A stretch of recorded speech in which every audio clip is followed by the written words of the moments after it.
Richie, thanks for joining us. Congratulations. What a finish. Yeah, listen, in the end, it's good that we got 3 points.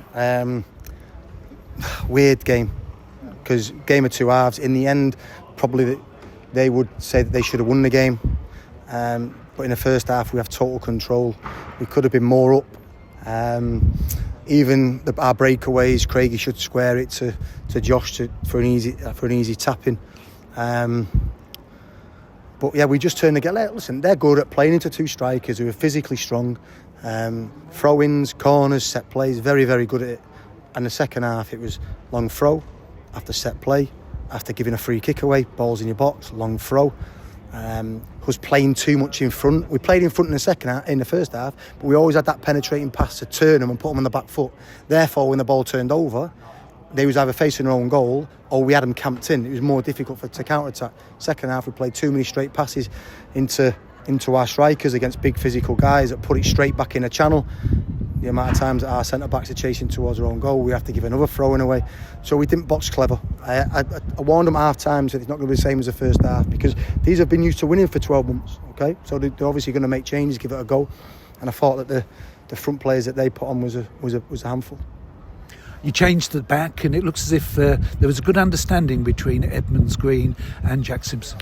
Yeah, I mean, like I said, I'm all for rewarding players. It was difficult to leave them out tonight, but we felt that going 80 minutes, 70 minutes, whatever it was, on Tuesday against 10 men, physically would they be there or not?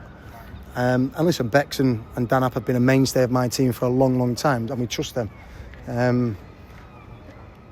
But in that first 10 minutes, we struggled to handle their two strikers, and we was nowhere near quick enough, sharp enough, body shape, angles on the ball as well. There was a desire about the team, and that was demonstrated deep into stoppage time, and it was a lovely finish from Charlie Wellens. It was a good goal. I mean, we'd had to defend the box 4 or 5 times before that in terms of putting our head in the line. I thought Dan App was excellent along with Jack Simpson and Reds defending the box in that period. And then it's a brilliant run by Aaron. Good little pass. Josh doesn't run onto the back line, he just holds his run, and then his delay and then his weight of pass. And like I say, Charlie can score goals. Okay, he's done it all throughout pre-season, and we needed someone in that 10 to run forward. You know, Aaron can play as a 10, but he wants the ball to feet. He can run off people. And for a little bit of that spell, I was worried about Ojo getting on the ball, but we had no one running off him as well. So I thought he'd done that, even though he only had 10-15 minutes. But to finish it with a winner is a brilliant moment for him. 2 goals in 2 games for Charlie. Does that mean that you're thinking about maybe extending that contract, which at the moment is up in January? No, I don't. Listen, he needs to just continue what he's doing. He's doing a load of good work. He's done a load of good work in the summer. I've always known that he's a player. There's a player in there. Physically now, his fitness. He can run away from people. He looks so much physically stronger and quicker than what he did when I watched him playing for Reading last year. But again, it's something that we'll speak about in the future. I just wanted to concentrate on when he plays the next game.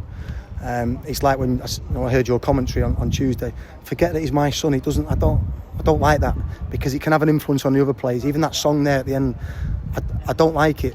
If there was brothers like Colo and Yaya, I'm fine with that. But no, we have a professional relationship when we come through the door of our building, and then away from that, we obviously have a relationship in terms of father and son. But I don't want to every time he plays well or he scores a goal, have these conversations all the time. Just give him the credit, and he's not my son. He's trying to forge out a career of his own. And listen, I was proud today when he scored that goal. I was proud when he scored the free kick on Tuesday. But I was proud when Jack Morehouse scored his first goal in professional football. I was proud when Jamie Donnelly scored from the halfway line. I treat all these lads like my son, and I have affections and I have feelings for him. So I don't want it bringing up every 2 minutes. It's not good for me. And I'm sure you were very pleased when Don Bollas opened his Orient account. I thought he was excellent. Obviously, listen, he tired near the end. Our front three tired a little bit more than what I would have wanted. But with Dom, he's not been with us. I think he's been with us a week. So I think you can see that he has a load of good. He can handle the ball. He can dribble. He can run. He can finish. Great poachers goal just to run off the back of someone in the box. So yeah, I'm really pleased with Dom. The squad seems to be settling, and there's competition, isn't there? It seems to be set. It's like that's the first time that team has ever played together. We've played 6-7 league games now, and that's the first time that team has ever. We're still like we haven't got right. Okay, we've played our team through pre-season. A lot of our pre-season in the first 4 weeks of it is young kids, 21s players, blah blah blah. But that's the first time so we've got a settled squad now. First time I've seen Aaron Connolly in the 10, I thought he was excellent in terms of the pockets. He's a threat from them. I thought Josh Koroma could have had a couple. Ollie O'Neill should think the goalkeeper. And then Aaron could have scored one or two himself, and obviously Dan Bollard got his goal. So I'm really pleased with the front three. I just need that last 15 minutes to be more high press, more. We can't keep retreating and defending our box. And finally, almost 350 travelling fans, and they enjoyed the last minutes. Listen, the ending's brilliant from them.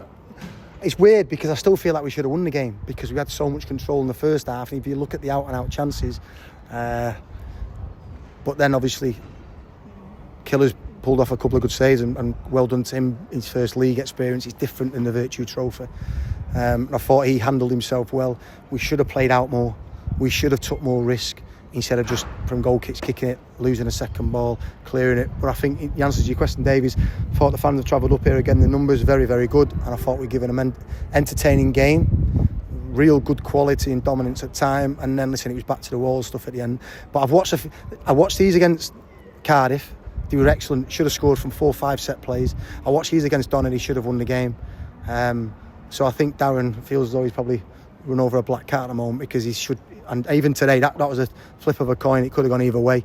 Fortunately for us, it's gone our way.